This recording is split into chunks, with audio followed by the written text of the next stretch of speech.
If you're tired of being the best player at practice on your team throughout the week and then showing up to games where it really matters and you start to choke, make one mistake, and just spiral down from there, I got you. Because in this video, I'm explaining how I went through the exact same thing and how now the guys that I work with, the center mids across the country, are using these 3 tactics to make sure that stops happening. That way they can get the college attention that they deserve, because chances are you're watching this video, you're one of the hardest workers on your team, if not the hardest worker. You're training a lot, but you just don't have the proper direction. Okay, people keep telling you, like, just be confident, stop being nervous. You see the Instagram reels of Kobe telling you just to work harder. You have no idea what to do. Okay, if I'm describing you accurately, well, that was exactly who I was. Then I went on to play D1 soccer. If you don't know who I am, my name's Chris. I played at Winthrop University and College of Charleston, where I was captain. And I had over 5,000 minutes as a center mid at the next level. And in these next few minutes, I'm gonna walk you through the 3 steps on how you can make sure you're not just being inconsistent, going up and down, lacking confidence one day and then on top of the world the next. Okay, so first one, there's 3 steps. The first one is to create evidence for yourself. Okay, I got some notes to make sure I stay on track, but the truth is, if you don't actually trust yourself, it's because you don't believe that you're good enough. Okay, if you went and played against a team of toddlers and they're 2 years old and they couldn't even run, you'd probably be pretty confident. You probably wouldn't show up with nerves like I might lose the ball. No, because you believe yourself, you trust your abilities. So how do you begin to trust your abilities? Well, you do the ability, right? Over and over again. Okay, if I started juggling 3 balls and I was really bad at it at first, if you put me on a stage at America's Got Talent, you told me to juggle, I'd be pretty nervous.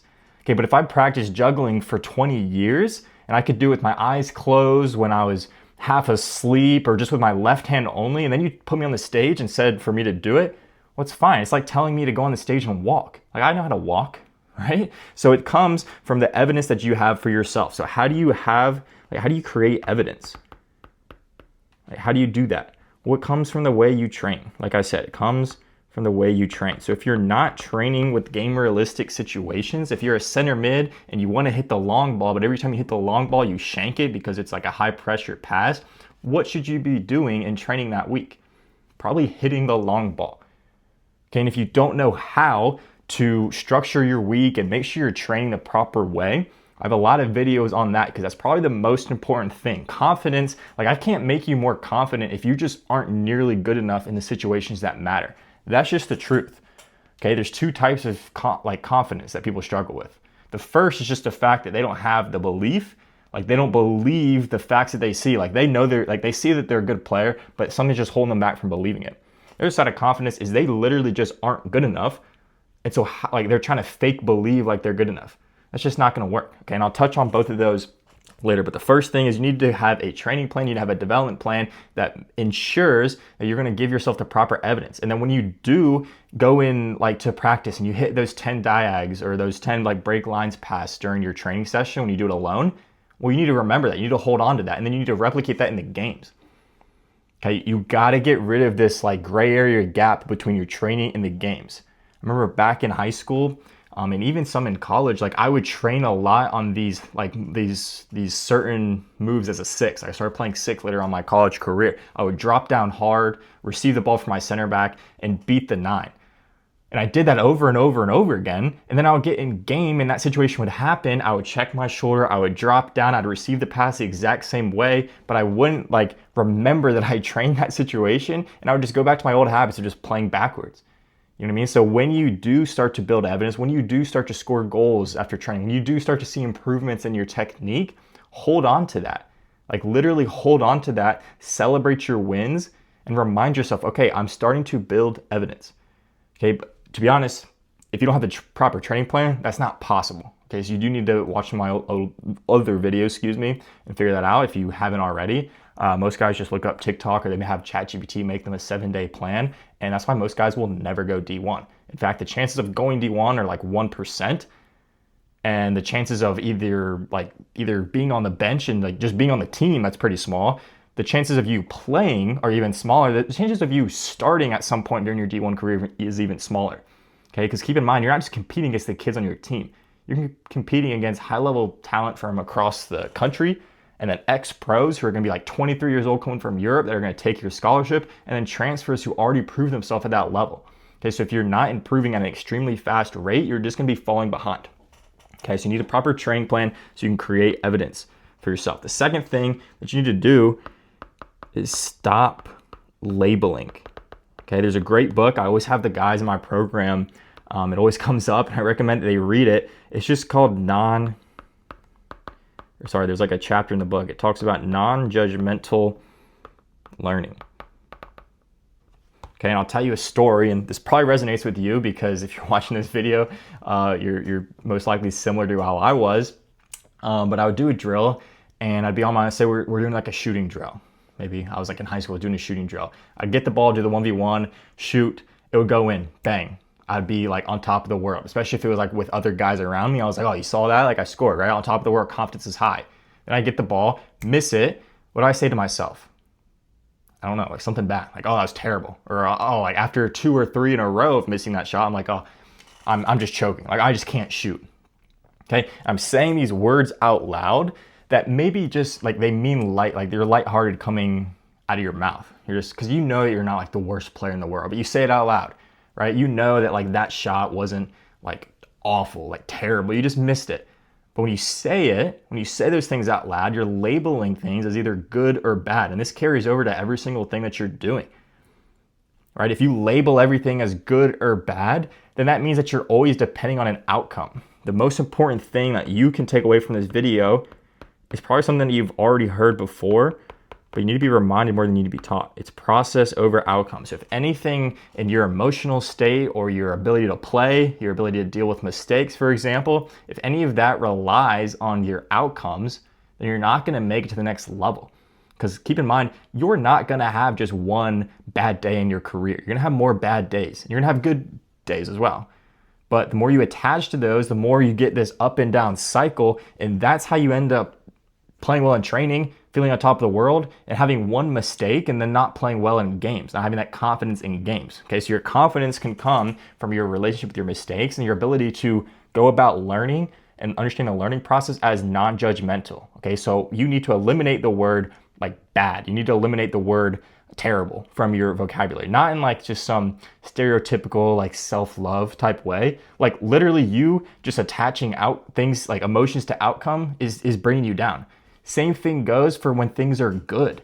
Don't let yourself go and like almost like lean up against good wins. Or like when you played well, you scored a goal. This is what you're doing. Is like you're this guy here, and when you win, when you win, you end up doing this. I'll like draw like the wall, and this is the win. What you're doing is putting like all your weight like on the win. Okay, you're putting all your weight on the win. What happens when you lose? Or what happens if this isn't win, but like you score? What happens when you don't score? What happens when you score an own goal? What happens when you just don't feel right? Well, the wall disappears and then you crash. Okay, that's exactly what happens if you're just not being confident in games. Is because you're relying on your outcomes too much. Because I'm sure you've had games where you score early or the coach gives you a compliment or something, you hold on to that and you do play well. And you're like, okay, I got it. I'm back. I'm confident. But it's not confident if it's reliant on outcomes. And the best thing to do is every single thing that you do throughout the day, take a second, reflect. Am I judging this outcome? If you get a good test score, are you judging the outcome, or are you taking that as information that whatever way you study for the test, you need to keep doing? Okay, if you had a bad test score, you failed a test, or maybe the girl you wanted to ask out denied you and then embarrassed you. Like, are you taking that as bad? Are you gonna let that affect your emotions? It's hard not to. You just gotta be aware of it. Like, of course you're gonna have emotions, but at the same time, you need to remember that these are just pieces of information. Okay, maybe you change your approach when you go and ask out the girl next time. Or maybe you study more than 5 minutes for the test if you got a bad grade, right? All of this is just information. If your goal, hopefully if you're watching this video, your goal is just to improve as a person, as a player, so you can get to the next level, even beyond. So that's your goal, is to improve. So in a way, you just want to take in more information. You want to have more mistakes come your way. You want to understand them. That way you can fix them. You're never going to know that you need to finish your shooting technique, or you will never know you need to fix your shooting technique until you miss 5 shots. You can either be mad at those shots and label them as bad and then only be happy when you hit a good one, or you can take those 5 bad shots, as you want to call them, and treat them as information. Okay, like maybe I need to step differently. Maybe I need to approach the ball differently.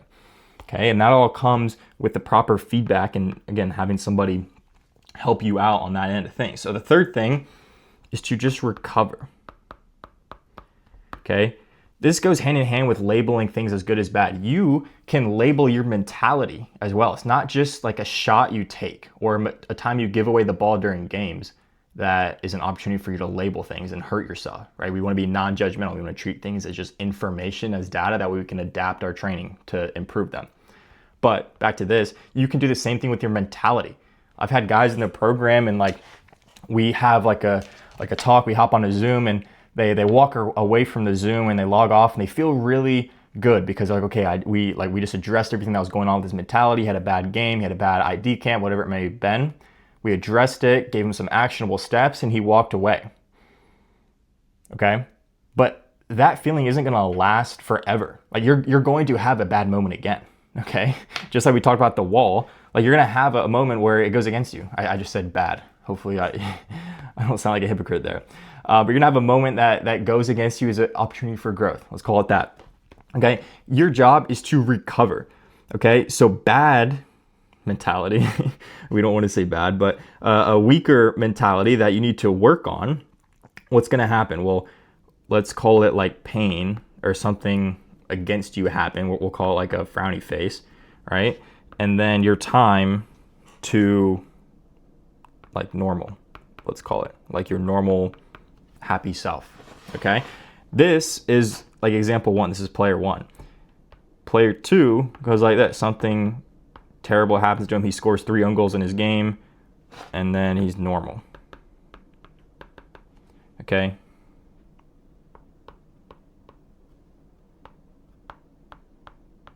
Okay, and we have like 1 day, 7 days. And you can see here I'm getting to this. So this player number 2 takes him like a few days to get back to normal. Player number 3 only takes that long. Okay, so instead of it taking 7 days here, like it took player number 1, or like 6 days, like it took player number 2, only took like 2 or 3 days for player number 3. What if we could do this?